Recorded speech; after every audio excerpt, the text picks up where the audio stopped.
see what I see?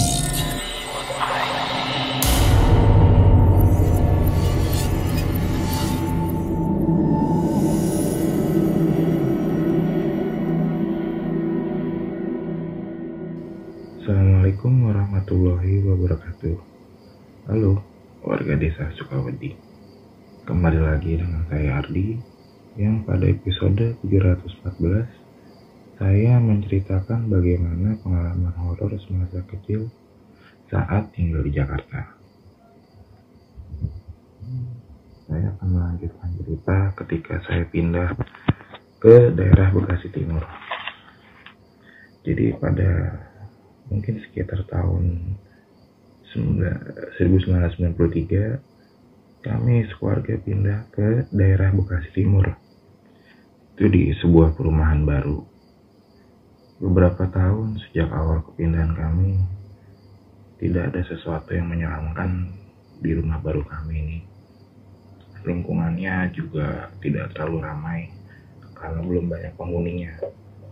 Jadi pada saat itu juga saya memang jarang bermain di luar rumah karena masih terlalu sepi. Waktu berjalan, singkat cerita, rumah saya memiliki 2 lantai. Lantai bawah ada kamar utama, ruang tamu, ruang keluarga, kamar mandi, dapur, serta ruang makan. Lalu di lantai atas ada ruang santai, gudang, kamar saya, teras luar, serta ruang cuci. Orang tua dan adik saya tidur di kamar utama di bawah, dan saya sendiri di kamar atas. Awalnya memang menyenangkan mempunyai kamar sendiri, hingga ketika saya kira-kira memasuki masa SMP, saya lebih sering bermain di luar rumah.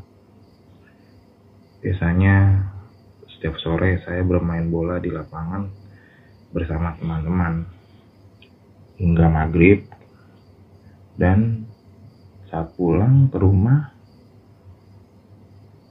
selalu ibu menyuruh saya langsung ke atas untuk menyalakan lampu sekaligus mengunci pintu teras. Biasanya saya lakukan ketika hari masih belum terlalu sore. Namun karena saya pulang maghrib, jadi setelah maghrib baru saya kerjakan. Jadi kalau kita naik, maka tepat di sebelah kiri anak tangga paling atas adalah gudang yang juga bersebelahan dengan ruang cuci. Dan di bagian kanan ada kamar saya dan ruang santai, sekaligus akses menuju teras luar. Semenjak saya sering telat mengunci teras luar dan menyalakan lampu atas, hawa saat saya masuk ke lantai atas itu terasa seperti pengap dan tidak enak. Padahal 2 pintu yang menuju area luar seperti ruang cuci dan pintu teras itu masih terbuka lebar. Pintu yang saya tutup hanya pintu teras dan ruang cuci. Lalu saya nyalakan lampu satu persatu. Dan gudang menjadi yang terakhir dinyalakan karena saya tidak berani jika keadaan sekitarnya masih sangat gelap. Karena saya merasa tuh ada sesuatu di dalam gudang tersebut yang bikin perasaan gak enak. Beberapa waktu berselang, keluarga saya berencana pulang kampung untuk menjenguk keluarga di sana. Ya cukup sering sih pulang kampung. Ya keluar kota atau sekedar pergi-pergi jalan-jalan. Jadi kadang saya nggak selalu ikut pergi. Jadi karena orang tua mengizinkan saya nggak pergi, jadi saya mengajak beberapa teman dekat untuk menginap, untuk menemani saya di rumah. Akhirnya tiba di mana keluarga saya berangkat. Hari itu saya ditemani 6 orang teman. Kami semua biasa di lantai atas di ruang santai sambil bermain game. Nah, ada beberapa teman saya yang masuk ke dalam gudang untuk bermain gitar. Jadi ada satu teman saya yang iseng berkaca di cermin di yang ada di pintu lemari di dalam gudang.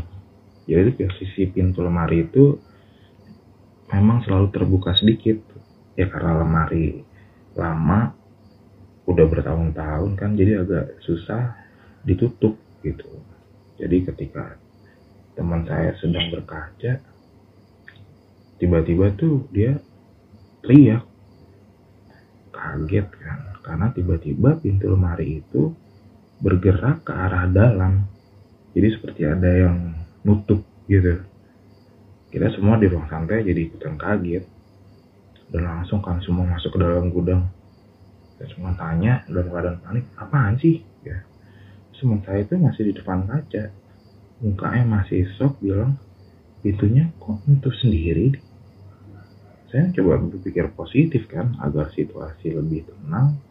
Ya jadi saya jawab, mungkin nggak tadi lo kesenggol, jadi pintunya yang kedorong. Teman saya pun bilang, ya gue agak jauh dari lemari, gimana caranya kedorong? Ya udah, saya jawab singkat aja. Ya udah, nggak usah dipikirin, namanya lemari tua. Ya udah jangan di sini deh. Ya udah, kita lanjut main lagi aja. Walaupun awalnya agak tegang, tapi lama kelamaan ya udah mulai ini lagi lah, larut lagi, main game lagi. Ya udah tuh, kita main lagi, bercanda-bercanda lagi gitu. Sampai agak malam kita kan males ya, kamar mandinya di bawah, kita juga males naik turun kalau mau buang air kecil. Akhirnya kita sepakat tuh, pindah aja deh mainnya di lantai bawah gitu, sekalian kan makan tuh. Waktu kita lagi ngumpul di ruang TV, ada salah satu teman saya yang memanggil nama saya, Abdi, sini dulu deh. Nyuruh saya untuk menghampiri dia karena cukup keras dan berisik. Saya pun segera ke sana. Ternyata dia ada di depan pintu kamar mandi sambil kepalanya pelan-pelan menoleh ke arah saya. Terus pas saya udah sampai sana, dia bilang, tadi tuh ada suara di kupingnya dia. Suaranya seperti geram anjing, tapi lebih seram. Suara itu kayak wok. Kita pun kembali diam, antara percaya nggak percaya gitu, cuma mukanya panik banget. Kayak akhirnya kita diem nunggu apakah masih ada suara lagi.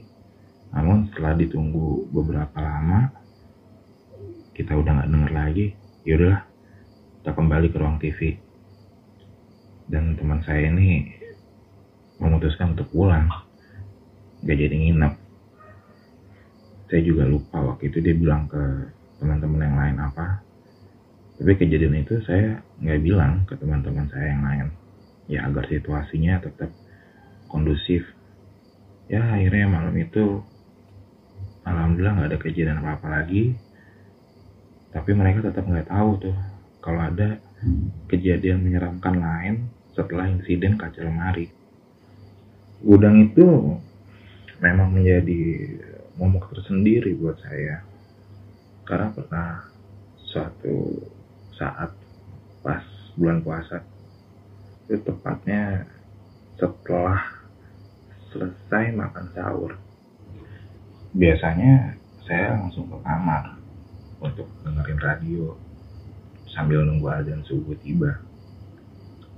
Sampainya saya di atas, saya langsung belok kanan kan ke arah kamar saya, dan juga emang sengaja langsung ke kanan tuh agar nggak lihat arah gudang. Namun baru beberapa langkah menuju pintu kamar, saya mendengar suara berisik seperti bunyi kayu yang jatuh banyak gitu, kayu balok gitu, bunyi letak. Saya pikir kan ada yang rubuh ya. Saya refleks nengok ke arah belakang. berarti kan ke arah dalam gudang tuh. Tapi tuh pas saya lihat bukan balok yang jatuh atau apa. Saya juga nggak mikir mana ada balok di gudang itu gitu. Yang saya lihat tuh meja setrikaan yang di dalam gudang lompat-lompat kayak kuda lagi ngamuk. Tanpa mikir panjang saya langsung lari ke dalam kamar. Dan dari dalam kamar pun saya masih ngedengar suara berisik meja setrika loncat-loncat itu. Saya pun baru berani keluar kamar. Pas lihat udah terang, matahari udah terbit. Akhirnya saya keluar. Meja setrika itu udah pada posisi semula, nggak kelihatan bergeser sedikit pun. Akhirnya saya langsung turun karena takut ada kejadian lagi. Langsung saya tanyain tuh ke orang tua saya. Namun mereka bilang tuh nggak dengar suara apa-apa saat sahur tadi. Ya entah mereka pura-pura nggak tahu atau memang beneran nggak dengar apa-apa. Ya memang kejadian di rumah saya ini lebih banyak terjadi di lantai atas. Namun ada kejadian yang paling membuat saya sangat ketakutan, yaitu kejadiannya di kamar saya sendiri. Jadi itu setiap malam tuh saya tuh biasa nyetel radio sebelum tidur. Jadi sampai ketiduran gitu, sampai pagi radio nyala. Tapi malam itu tuh, jadi posisi saya tidur itu di pinggir luar tempat tidur. Jadi di ujung tempat tidur deh, terus menghadap pintu. Entah kenapa waktu itu tuh kayak merasa ada sesuatu di bagian tempat tidur yang saya nggak tempatin gitu. Jadi di tempat tidur yang nempel tembok itu saya nggak tahu tuh apa. Akhirnya karena saya makin lama ngerasa hawanya nggak enak nih, udah saya coba pejamin mata aja. Walaupun sebenarnya belum ngantuk sama sekali. Baru beberapa menit saya memejamkan mata tuh, tiba-tiba terdengar suara nenek tepat di kuping saya, manggil nama saya dengan lirih. Itu namun itu jelas banget dia manggil Ardi, Ardi, Ardi. Merinding saya kalau inget itu. Pada panggilan pertama tuh saya langsung melek karena kaget kan. Saya juga ingin mastiin suara siapa.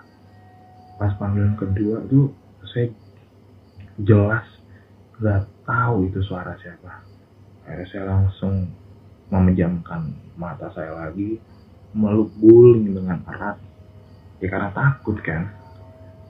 Suara radio tuh kan keras ya, itu langsung senyap, kayak hilang, hening semuanya. Suara angin, suara kipas segala macam tuh gak ada. Cuma suara nenek itu yang di kuping. Wah, mau ngomong kaku mulutnya, badan kaku, gak bisa gerak. Semua itu kayak dingin, hawanya dingin banget. Saya yang bisa saya lakuin cuma udah deh merem deh, buat tidur aja, maksain diri buat tidur. Itu tuh mulut nggak bisa gerak, nggak ada satupun doa yang bisa keucap ya, karena saking shocknya. Tubuh belakang tuh merinding banget dari tengkuk sampai kaki. Akhirnya tuh saya nggak sadar, tiba-tiba pagi aja. Jadi bener-bener kejadian itu tuh bener-bener bikin saya trauma. Tapi kali ini saya nggak cerita ke orang tua. Cuma saya minta orang tua untuk ngizinin saya tidur depan TV. Ya sempet lah gitu, kan udah dikasih kamar. Cuma ya saya kasih alasan apa aja lah waktu itu. Jadi saya baru mulai tidur lagi tuh berani di kamar tuh waktu pas sudah masukin masa-masa kuliah. Rumah ini nih emang kalau lagi sepi itu benar-benar berbeda suasananya, hawanya. Kadang tuh saya suka denger bisikan-bisikan kayak yang nyuruh saya melakukan hal yang aneh. Cuma seringkali saya hiraukan gitu. Pernah tuh yang paling aneh menurut saya, waktu itu saya pulang sekolah, jadi sendirian kan. Ya saat itu kan belum ada zamannya HP atau gadget-gadget lah. Jadi saya lagi duduk nonton TV, entah kenapa tiba-tiba saya berjalan ke arah dapur untuk buat teh hangat. Tapi itu saya gak ada keinginan untuk buat ataupun minum. Jadi itu kayak gerak sendiri aja badannya. Setelah saya buat, saya sadar tuh buat, tapi kayak gak punya daya ataupun apa, kayak gerak sendiri aja badannya. Akhirnya saya gerak badan saya ke arah ruang TV lagi tuh. Tiba-tiba kayak ada yang gerakin tangan ini cepet banget. Set, itu saya nyiram lantai pakai teh segelas gede. Saya bingung kan, kenapa ini tiba-tiba gerak sendiri terus langsung nyiramin ke lantai gitu kan. Akhirnya nggak lama saya sadar tuh, udah genangan air lumayan banyak kan. Panik, saya buru-buru aja ambil kain buat bersihin gitu, jangan sampai ini tuh berantakan gitu kan. Ntar ibu saya pulang nih ngeliat berantakan kan gak lucu gitu. Akhirnya saya bersihin tuh semua, saya taruh lagi gelasnya, saya duduk lagi tuh di ruang TV. Tapi saya masih nggak sadar gitu kenapa saya lakuin itu. Sampai sekarang pun saya nggak tahu itu pikiran saya waktu karena kosong, terus kayak dirasukin atau apa, saya masih nggak ngerti. Cuma saya sadar waktu itu. Kejadian-kejadian yang tadi itu sebenarnya hanya dari beberapa kejadian. Namun yang lain tuh kayak insiden-insiden yang kecil aja gitu, kayak sering ada sekelebat bayangan yang lewat. Misalnya saya lagi nonton di ruang TV gitu, itu suka ada bayangan tuh ruang TV itu berbatasan dengan ruang tamu kan sama garasi. Jadi ada pintunya dua-duanya tuh, di kiri kanan tuh ruang garasi, yang kiri itu ruang tamu. Jadi tuh kalau lagi ada ke TV, jadi kadang suka ngeliat tiba-tiba bayangan keluar gitu dari ruang tamu gitu, atau lewat di garasi gitu. Ataupun sebaliknya nih, misalnya kita dari ruang tamu nih, itu bayangannya tiba-tiba ada di ruang TV, lewat aja gitu.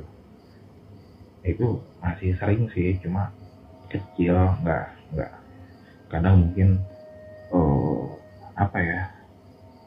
halusinasi atau imajinasi kita yang agak membuat pikiran tuh atau mata jadi kayak ngeliat bayangan, bisa aja sih. Cuma ada pernah juga kayak bau kayak kotoran manusia yang tiba-tiba tuh nyengat sisi rumah. Namun tuh nggak tahu asalnya dari mana gitu. Ya gerakan-gerakan kayak korden yang tiba-tiba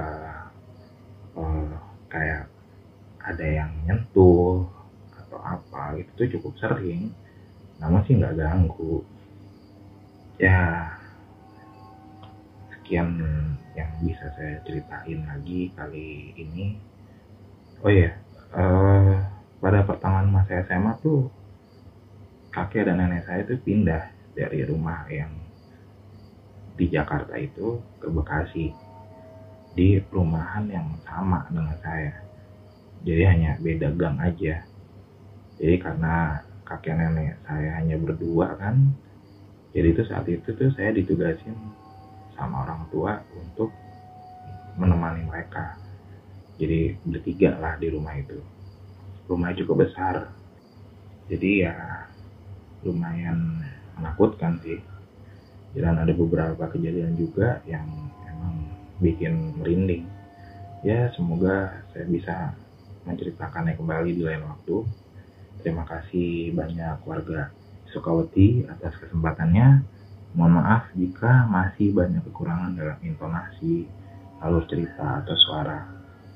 Sampai jumpa lagi. Assalamualaikum warahmatullahi wabarakatuh. Kamu punya pengalaman horor? Kirim ceritamu ke podcast.ceritahoror@gmail.com.